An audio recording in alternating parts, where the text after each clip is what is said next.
Assalamualaikum warahmatullahi wabarakatuh. Alhamdulillahirrahmanirrahim. Hari ini kita masih dalam keadaan sehat walaupun masih ada isu COVID ya. Pandemi ini janganlah menyurutkan proses belajar mengajar kita untuk ke depan dan hari ini.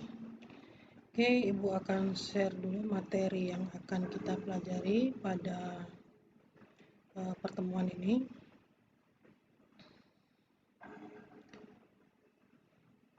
Pertemuan pertama ini untuk base data 2 kita mulai dengan database lifecycle. Mengapa kita perlu mempelajari database lifecycle? Agar kita tahu bahwa langkah-langkah dalam merancang suatu database ini apa saja. Oke, apa itu perancangan base data? Perancangan base data adalah proses untuk menentukan isi dan pengaturan data yang dibutuhkan untuk mendukung berbagai rancangan sistem. Oke, tujuan perancangan database adalah untuk memenuhi kebutuhan konten informasi dari pengguna dan aplikasi-aplikasi tertentu, lalu menyediakan struktur informasi yang alami dan mudah dipahami, lalu mendukung kebutuhan-kebutuhan pemrosesan dan objektivitas kinerja, yaitu waktu respon, waktu pemrosesan, dan ruang penyimpanan. Contoh ini adalah industri-industri, asuransi, hotel, travel, perusahaan. Jadi database, contoh-contoh dari database. Nah, alasan perancangan base data atau database ini yaitu database telah menjadi bagian dari sebuah sistem informasi. Jadi setiap organisasi yang akan membangun atau membuat suatu sistem informasi pastinya telah atau sudah ada dulu datanya. Data itu disimpan dalam suatu database ya, atau kumpulan data-data yang pernah kita pelajari bagaimana merancang data sederhana. Lalu kebutuhan penyimpanan data dulu jumlah besar semakin mendesak. Jadi kebutuhan penyimpanan data dan lain-lain jumlahnya semakin besar dan mendesak. Jadi keperluan dalam membuat database ini adalah karena ini. Jadi memang kalau sudah cukup banyak data yang harus disimpan dan tidak memungkinkan lagi ruang atau tempat khusus menyimpan berkas, ya sebaiknya buat database ya, sehingga lebih mudah dikoordinasi atau dikoordinir atau diorganisasikan. Lalu fungsi-fungsi dalam organisasi semakin dikomputerisasikan.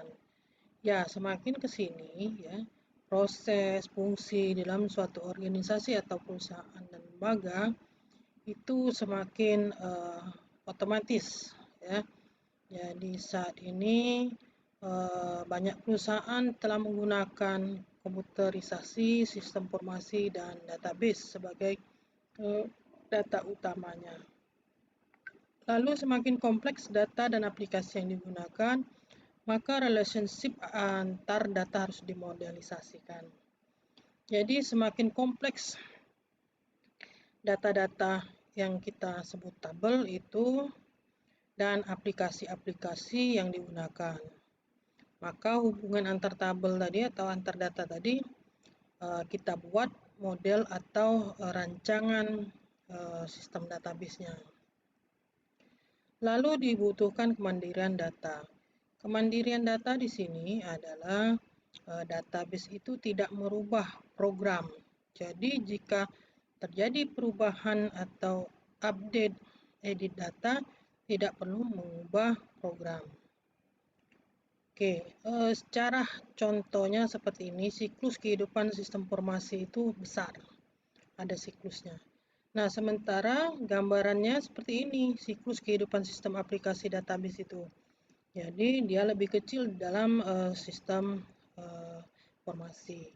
Tapi langkah-langkah dari database ini mengikuti dari langkah-langkah pengembangan sebuah sistem informasi.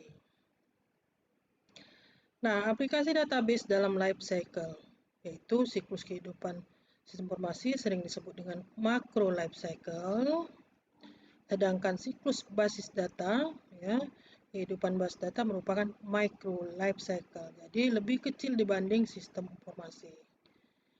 Nah, ini gambarannya untuk perencanaan data, metodologi database.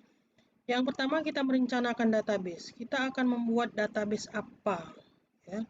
Kita perlu definisikan dulu sistemnya. Ya. Nah, jadi kita akan membuat sistem informasi apa? Lalu tahap yang selanjutnya, analisis dan pengumpulan kebutuhan. Kita ketahui dulu, kita mau buat apa. Sama kalau kita mau membuat makanan atau membuat eh, apa namanya itu sesuatu, itu kita harus tahu dulu kita mau buat apa. Pempek, kalau mau buat pempek berarti kita identifikasi bahannya apa saja. Nah gitu, seperti itu. Gimana prosesnya nanti? Nah itu, jadi analisis dan pengumpulan kebutuhan itu seperti itu. Jadi dianalisis dulu, ya, data apa saja yang cocok untuk sistem informasi ini, lalu kita kumpulkan, ya, kebutuhannya. Jadi kita tanya dulu, orang tuh senangnya makan pempek apa, seperti itu. Kebanyakan orang senangnya makan pempek yang lembut atau yang kejal atau apa. Nah, itu didefinisikan dulu pengumpulan di kebutuhan. Jadi pada saat kita definisikan sistem, kita kumpulkan apa kebutuhan datanya dan kita analisis. Nah, kita sudah tahu kebutuhan datanya apa, lalu kita analisis, baru kita buat proses desain konseptual database. Nah, kalau ngomongin metodologi sistem informasi, ya dia mengikuti dari langkah-langkah sistem informasi tersebut. Jadi, sistem informasi mempunyai langkah-langkah dan database ini mengikuti dari langkah-langkah sistem informasi tersebut. Nah, di sini perancangan utama dari database, yaitu desain konseptual database, desain logik database, dan desain fisik database. Nah, di sini ada opsional seksi DBMS atau database management system atau software berbasis database-nya, dan ini desain aplikasi. Jadi tiap-tiap perancangan database ini mulai dari konseptual, logik, fisik, inilah yang hal utama dalam perancangan database, ya. Desain konseptual ini membuat IRD. Desain logik ini membuat relational modelnya, dan desain fisik adalah untuk mengisi datanya. Langkah selanjutnya adalah prototype atau prototype ini sifatnya opsional. Jadi dibangun sebuah sistem sederhana untuk mengetahui apakah sudah tepat perancangan database ini. Jika ini dianggap kurang tepat, kembali lagi kepada analisis pengumpulan kebutuhan. Dan kemudian langkah selanjutnya dilakukan perubahan perancangan konsep, logik, dan fisik kembali. Langkah selanjutnya opsionalnya adalah implementasi, lalu konversi data, lalu testing, dan perawatan atau operasional. Jadi implementasi di sini adalah mengimplementasikan rancangan database tadi. Jadi telah dirancang di sini, kita implementasikan dengan menggunakan SQL atau kalau DBMS itu banyak, ya, jadi menggunakan software berbasis database seperti MySQL, Oracle, dan lain-lain. Nah, kita buat sintak atau kode-kode database untuk mengimplementasikan perancangan database tersebut. Konversi data ini jika platform datanya beda, satu digunakan pada komputer yang berbeda, itu misalnya menggunakan Oracle, yang satu lagi menggunakan MySQL. Lalu dilakukan pengujian atau testing.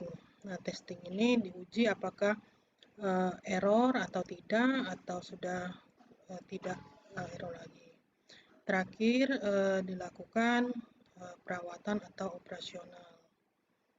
Oke.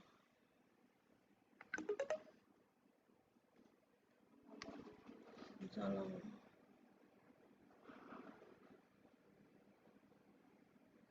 Itu